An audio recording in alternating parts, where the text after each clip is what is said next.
వీక్షకులందరికీ నమస్కారం. 2026వ సంవత్సరం తులారాశి వారికి ఏ విధమైనటువంటి ఫలితాన్ని ఇవ్వబోతూ ఉన్నది అనేటువంటి విషయాన్ని క్లుప్తంగా ఈ వీడియో ద్వారా తెలుసుకునేటువంటి ప్రయత్నం చేద్దాం. ఇది ఆంగ్ల సంవత్సరం, మన తెలుగు వాళ్ళ పండగ కాదు.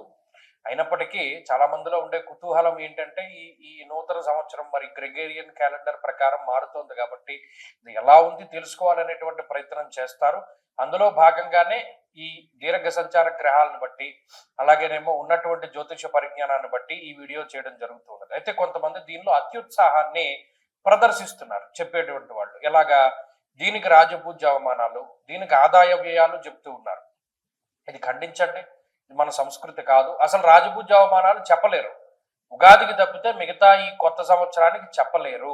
ఈ విషయాన్ని దృష్టిలో పెట్టుకోండి, అటువంటి వారిని ఖండించండి. ఇక తులారాశి వారికి సంబంధించినటువంటి విషయానికి వస్తే ఈ సంవత్సరంలో యోగించేటువంటి గ్రహాలు ఎలా ఉన్నాయి అంటే, నిజంగా దీర్ఘ సంచార గ్రహాలను కనుక మనం దృష్టిలో పెట్టుకుంటే షష్ఠ స్థానమందు శనేశ్వరుడు ఈ సంవత్సరం మొత్తము కూడా అంటే ఆయన మరలా కొన్నిసార్లు వక్రిస్తారు, కొన్నిసార్లు మామూలుగా ఉంటారు. అయినప్పటికీ కూడా రాశి మారరు. ఎప్పుడైనా రాశి మారినప్పుడే దాని యొక్క ఇంపాక్ట్ ఎక్కువగా ఉంటుంది. ఈ విషయాన్ని దృష్టిలో పెట్టుకోండి. శనేశ్వరుడు రాశి మారట్లేదు కాబట్టి ఆయన షష్ఠ స్థానస్థిత ఫలితాన్ని ఇస్తారు. ఇక రాహు పంచమ స్థానమందు ఈ సంవత్సరం చివరిలో రాహు 5వ స్థానాన్ని వదిలిపెట్టి 4వ స్థానానికి వస్తారు. అప్పటి వరకు పంచమ స్థానం అనేటువంటిది అంత పెద్ద ఇబ్బందికరమైన స్థానం కాదు. డిసెంబర్ నెల మధ్యలో వచ్చినా కూడా మిగతా రోజుల్లో ఆ ఇంపాక్ట్ పెద్ద ఉండదు. కాబట్టి అర్ధాష్టమ రాహు యొక్క దోషం అంత లేదు.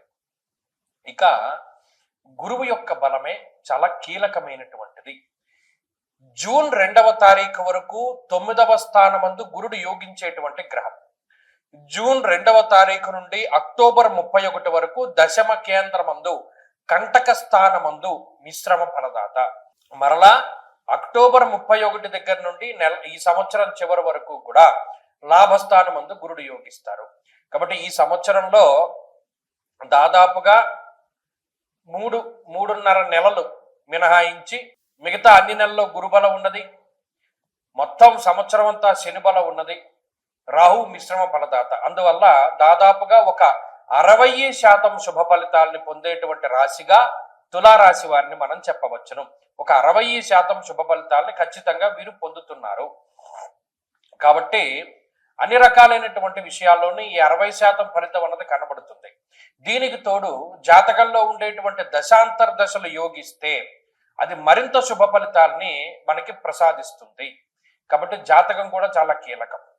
ఇక్కడ మరి ఈ షష్ఠ స్థానమందు శనేశ్వరుడు ఉండడం ధనధాన్యాదివృద్ధించ అన్నారు. అటు శత్రు రోగ రుణస్థానంగా అభివర్ణింపబడేటువంటి ఈ స్థానమందు శనేశ్వరుడు ఉండడం వల్ల ధనాభివృద్ధి, ధాన్యాభివృద్ధి, సస్యాభివృద్ధి అంటే పంటలు చాలా బాగా పండుతాయి. తులారాశి వారి యొక్క చేతిలో ఉండేటువంటి పంటలు, వారు వ్యవసాయం చేస్తే వ్యవసాయము, వారు వ్యాపారం చేస్తే వ్యాపారము, వారు వ్యవహారాలు నడుపుతూ ఉంటే ఆ వ్యవహారాలు ఇవన్నీ కూడా చాలా దిగ్విజయంగా కొనసాగుతాయి అనేటువంటిది శాస్త్రవచనం. కాబట్టి అద్భుతమైనటువంటి ఫలితాలను చెప్పింది ఆ షష్ఠ స్థానమందు శనేశ్వరుడు.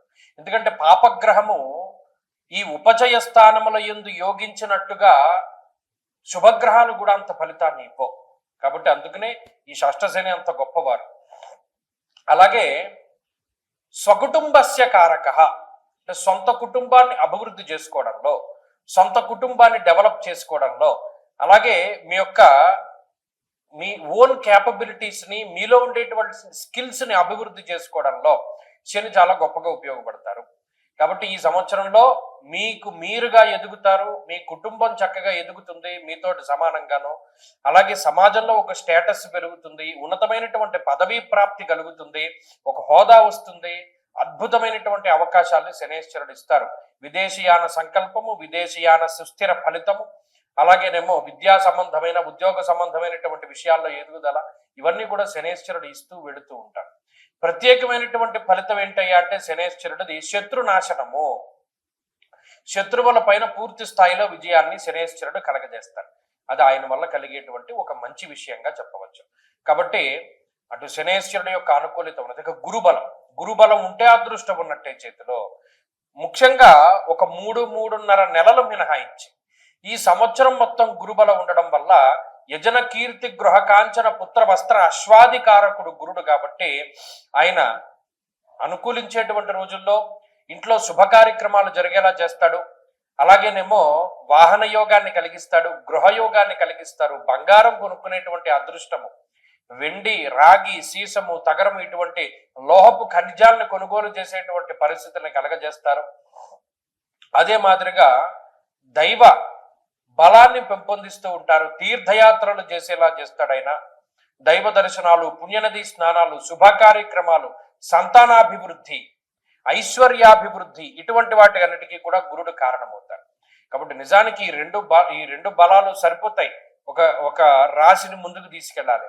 దీనికి తోడు రవి బలం, కుజబలం, శుక్రబలం, బుధబలం ఇవి క్రమేపీ ఒక్కొక్క నెలల్లో మారుతూ వస్తూ ఉంటాయి. కాబట్టి ఆయా బలాలు కూడా ఎడిషనల్ గా యాడ్ అవుతూ ఉంటే తులారాశి వారికి ఇది మంచిది. అందుకని 60% శుభ ఫలితం చెప్పాం.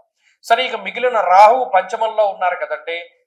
ఆయన అంత ప్రతికూలమైన ఫలదాత కాదు, కానీ సంతానం వల్ల కొంత బాధపడేటువంటి పరిస్థితులకి కలగజేస్తాడు. అంటే ఏంటంటే పిల్లలు చెప్పిన మాట వినకపోవడము, లేదా కొంచెం వారి పట్ల ఎక్కువగా మీరు శ్రద్ధ తీసుకోవాల్సినటువంటి పరిస్థితులు ఏర్పడము, ఇలా కొంత బుద్ధికి సంబంధించినటువంటి విషయాలు అవి కొంత వక్రదారిలో వాళ్ళకి అంటే మిమ్మల్ని వారు ఎక్కువ ఖర్చు పెట్టేటువంటి విధంగా ప్రోత్సహిస్తూ ఉండడం, ప్రేరేపిస్తూ ఉండడం ఇటువంటివన్నీ జరుగుతూ ఉంటాయి. ఆ ఒక్క విషయంలో రాహువు కొంత ఇబ్బంది పెడతారు మినహాయించి మిగతా అన్ని విషయాల్లో కూడా తులారాశి వారికి బాగున్నాయి. ఈ సంవత్సరంలో వీరు మరి 60% బలాన్ని పెంచుకోవడానికి ఏం చేయాలండి అంటే ప్రతి నెలలోనూ ఏకాదశి అనేటువంటిది 2 సార్లు వస్తుంది. శుక్లపక్షమందు, కృష్ణపక్షమందు ఏకాదశి.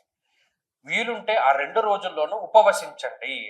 ఏకాదశి తిథి రోజున వీలునంత వరకు ఉపవాస దీక్షతోటి విష్ణు సహస్రనామ స్తోత్రాన్ని పారాయణ చేస్తూ వైష్ణవ క్షేత్రాన్ని దర్శనం చేయండి. దానివల్ల తులారాశి వారి యొక్క గ్రహస్థితి క్రమేపీ మెరుగుపడుతూ ఉంటుంది.